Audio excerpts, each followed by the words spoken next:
time has come that we see now agriculture as an enterprise. I consider it only way to improve economy and environment in the rural areas are farmers' prosperity. Entrepreneurship is a must. For this, I emphasize on secondary agriculture concept, i.e., for example, addition of value to the agriculture produce locally in the villages. Here, I think construction agencies and agro industries both jointly help the rural sector. We need to create lot of infrastructure for these agriculture produces, and that is where both are concerned. Rural people should be the part of corporate, or they should become the corporate, or they should be executive and beneficiary from this exercise. Success in the venture would lead to better improve rural economy. Climate change, another problem, enforces adoption of protected cultivation, vertical farming, indoor farming, etc., which are all dependent mainly on certain type of infrastructure for production of crops and appropriate production technologies. The recently enacted Act for Agriculture Reforms envisages a paradigm shift in the way of Indian agriculture sector has performed till date, where the corporate sector shall have prominent role to play, whereas this shall open new opportunities of work for our construction industry to build a whole set of physical infrastructures. It would also open new avenue of employment for our youth, especially from rural sector. According to a report appeared in Financial Times dated 19 October 2020 by Dr. P.K. Joshi and Dr. Padi, following areas require concentration to revitalize rural sector. According to them, first one is promote a modern agriculture that is driven by technology and market. Technology and market. Number two, create infrastructure for rural industrialization by investment in post-harvest rural activities such as agro-processing, packaging, cold chains, cold storage, transport, and others. Develop agro-based special economic zones. Third one, a strong linkage between farm and non-farm sectors on the basis of just Amun and the Safal I mentioned above. The role of micro, small, and micro enterprises will be very critical in developing rural industrialization. I endorse the views of Dr. Joshi and Dr. Padi. To conclude, in rural transformation, the role of urban linkages will be a key driver. The conference, I emphasize, should recommend development of a document for the Government of India on the subject involving agro sector or agro scientist and construction industry in the country, aiming for rural reconstruction and revitalization to boost rural economy and environment. Jai Hind.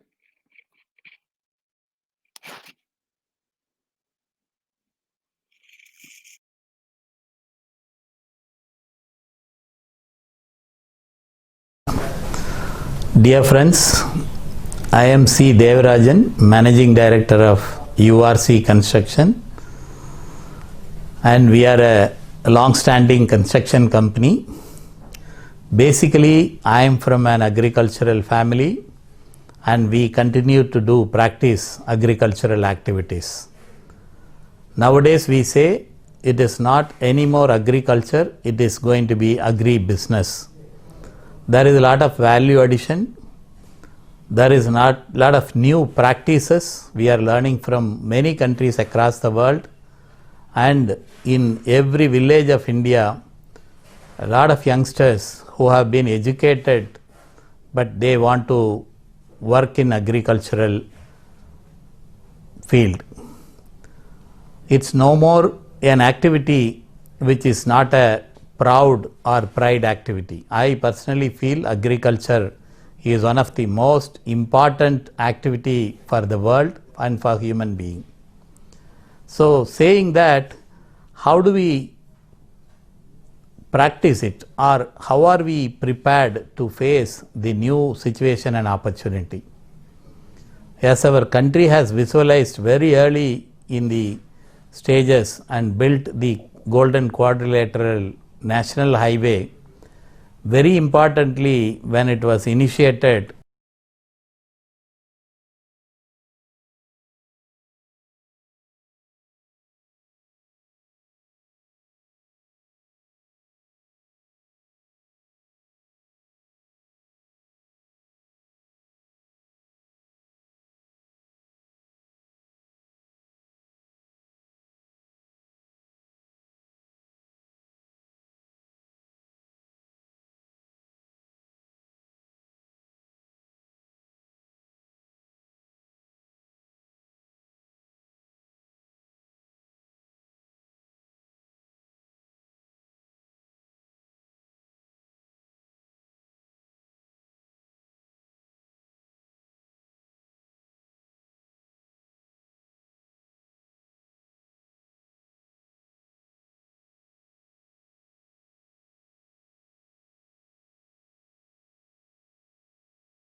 Dear friends, I am C. Devarajan, Managing Director of URC Construction, and we are a long-standing construction company. Basically, I am from an agricultural family and we continue to do practice agricultural activities. Nowadays we say it is not anymore agriculture, it is going to be agri-business. There is a lot of value addition. There is not a lot of new practices we are learning from many countries across the world, and in every village of India a lot of youngsters who have been educated but they want to work in agricultural field. It's no more an activity which is not a proud or pride activity. I personally feel agriculture is one of the most important activity for the world and for human being. So saying that, how do we practice it, or how are we prepared to face the new situation and opportunity? As our country has visualized very early in the stages and built the Golden Quadrilateral National Highway, very importantly when it was initiated by our then Prime Minister Vajpayee, it was told that every village in India can easily be connected to a national highway with a distance of 25 kilometers. So if you are living in a village and there is a national highway, for you to reach in 25 kilometer away, then naturally you will have a feeling to connect with any of the market. Now after this new policy of agriculture, you can send all your products to anywhere in India, to any market. There is no restriction.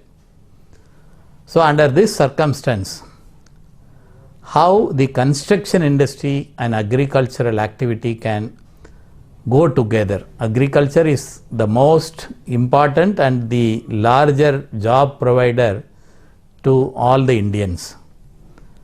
Even today, more than 65 to 70% of our population depends on the agricultural activity, and even the other 35% are partially involved in agricultural activity.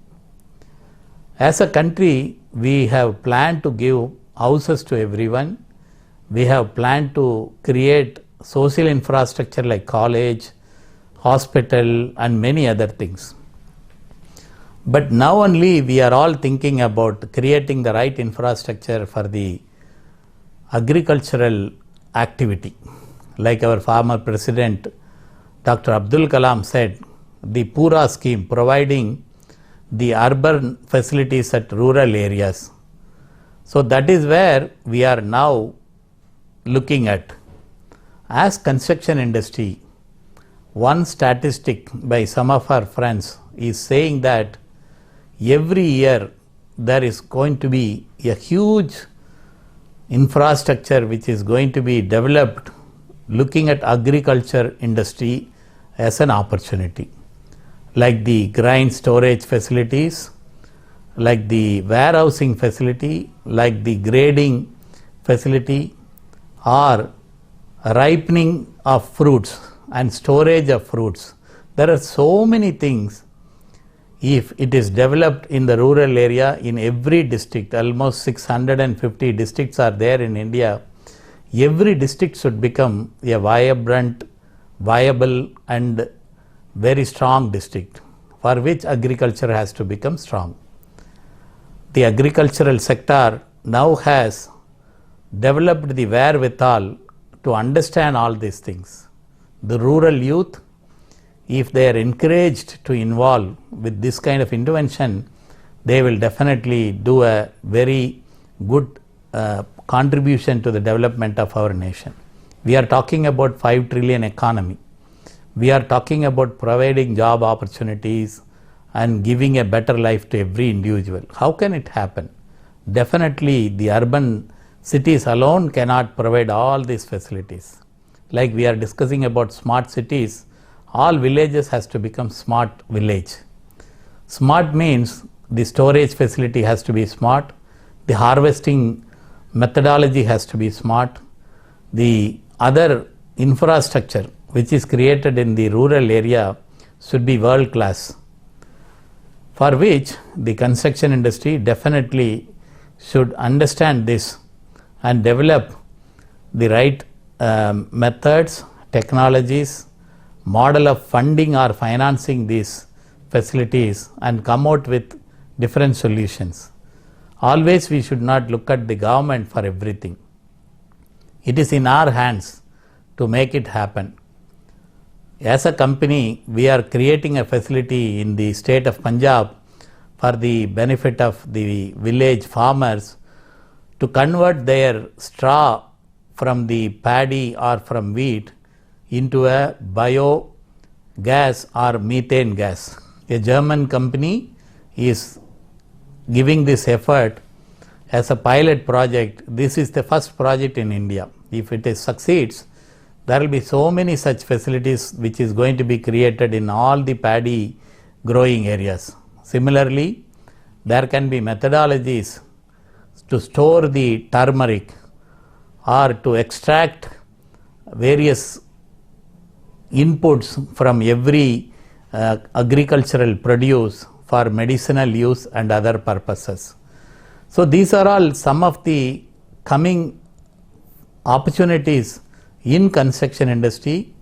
Like a software company making a civil engineer or a mechanical engineer or a chemical engineer or everybody to become a software professional to serve their domain in the field of construction or in any other field, we as construction professionals also should start understanding the needs of the agricultural industry and start creating facilities and start working towards this particular area to make India a better place to live and make India a very powerful nation. So friends, please understand, this is going to be a great opportunity in the years to come.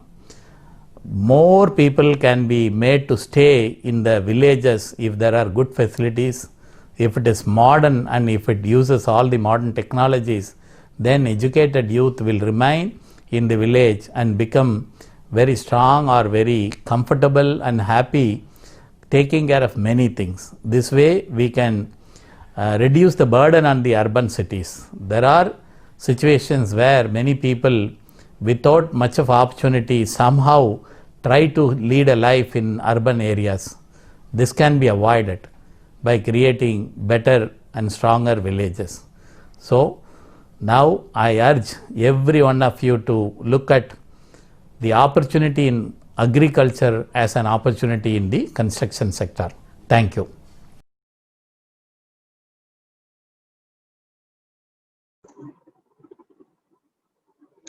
Hello everyone, I am Prasanna with Habitat for Humanity. I'm pleased to be speaking to you all as part of India Construction Week, and on behalf of Habitat for Humanity, I welcome you all to the conference which is happening virtual this time, and to this session where I'm going to talk about skilling needs of rural construction labor. Before I jump into the topic, I would really like to thank the organizers, CIDC and Indian Society for Branchless Technology, for giving me this opportunity to share some of the ideas and the work that we've been doing in the last couple of years. Let me just share my screen.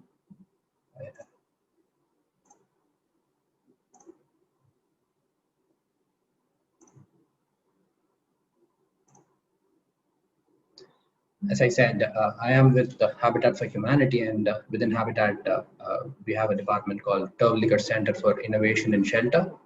And as part of the center, I lead the construction services and labor vertical.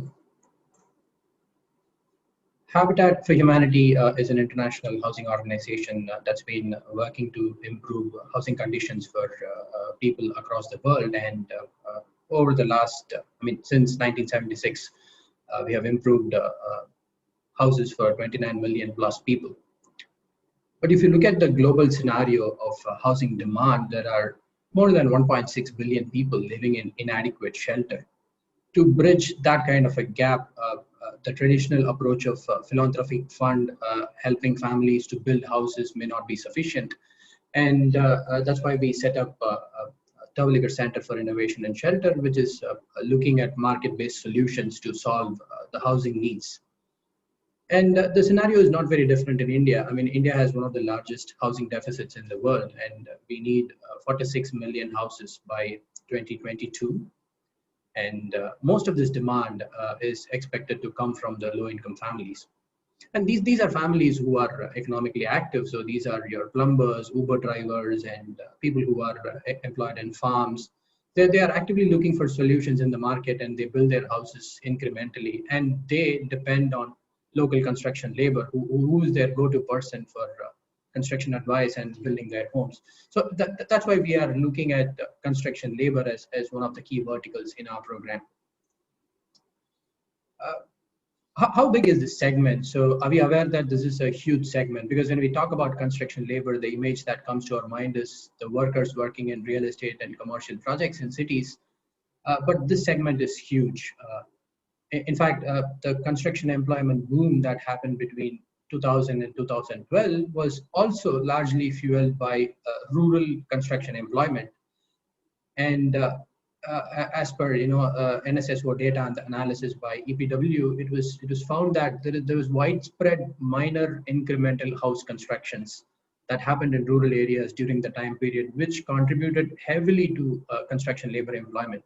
Contrary to public perception, which goes like the infrastructure boom and the service sector boom in urban areas, coupled with real estate demand that created more employment. But in reality, rural construction employment grew nearly 2.5 times that of urban construction employment, and they constitute roughly about 35 million workers.